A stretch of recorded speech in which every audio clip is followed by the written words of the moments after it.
Bertempat di Aula 1 Kantor DPRD Kota Gorontalo, rapat paripurna pemandangan umum fraksi serta jawaban penjelasan Wali Kota atas pemandangan umum fraksi terhadap 2 buah rancangan peraturan daerah Kota Gorontalo usul inisiatif eksekutif digelar.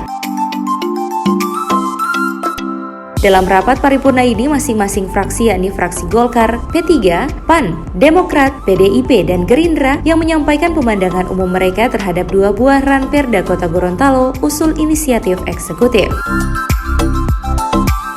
Dalam rangka peningkatan pendapatan asli daerah, pemerintah perlu melakukan usaha penyertaan modal pada badan usaha yang dilaksanakan oleh pemerintah daerah, di samping peningkatan pelayanan melalui peningkatan sumber daya manusia serta sarana dan prasarana sehingga dapat beroperasi secara efisien dan kompetitif.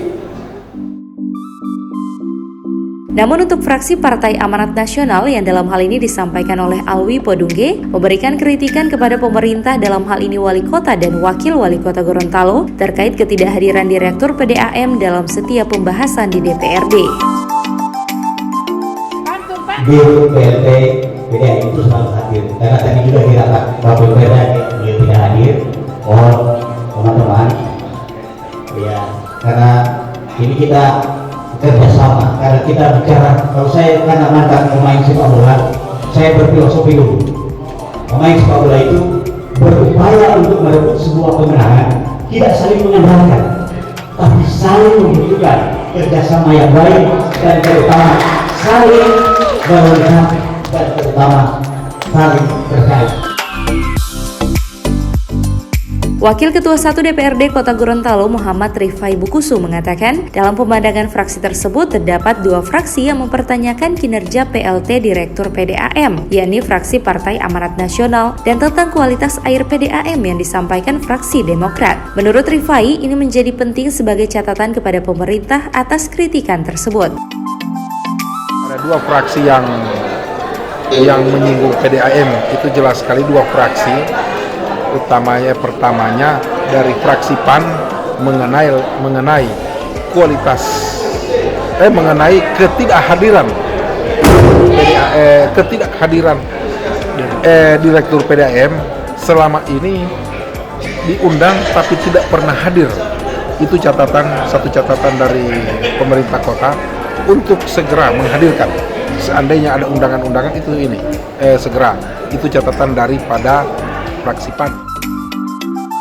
Sementara itu, Wali Kota Gorontalo Martin Taha menyampaikan untuk kualitas air diakui masih kurang. Ini disebabkan oleh PDAM saat ini hanya mampu menyediakan 328 liter air per detik. Dan sementara untuk dapat memenuhi kebutuhan akan air bagi warga Kota Gorontalo dibutuhkan 500 liter air per detik.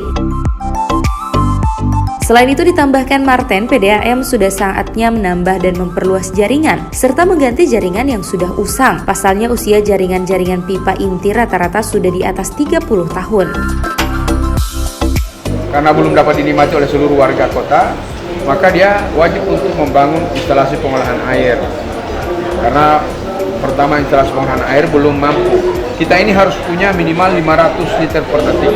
Saat ini kurang lebih baru 328 liter per detik, jadi masih jauh kalau itu memenuhi kebutuhan air minum masyarakat Kota Gorontalo. Nah, makanya dia harus membangun instalasi pengolahan air. Yang kedua, dia harus menambah jaringan, jumlah jaringan, memperluas jaringan, dan sekaligus mengganti jaringan-jaringan yang sudah usang. Ini rata-rata usia jaringan, terutama jaringan-jaringan utama, jaringan inti, pipa-pipa yang sebesar 4 sampai dengan 6 inch itu di tengah-tengah atau di pinggir jalan yang menjadi sumber air itu rata-rata sudah di atas 30 tahun. Sudah sejak tahun 85 dibangun. Jadi otomatis pipa-pipa itu sudah usang sehingga dia sudah mengalami banyak kebocoran, banyak air terbuang. Rapat paripurna pemandangan umum fraksi serta jawaban penjelasan Wali Kota atas pemandangan umum fraksi terhadap 2 buah rancangan peraturan daerah Kota Gorontalo usul inisiatif eksekutif ini turut dihadiri para anggota DPRD, unsur Forkopimda, Sekretaris Dewan, Sekretaris Daerah, para pimpinan OPD, Camat, dan Lurah sekota Gorontalo. Tim Liputan Advertorial Mimosa TV.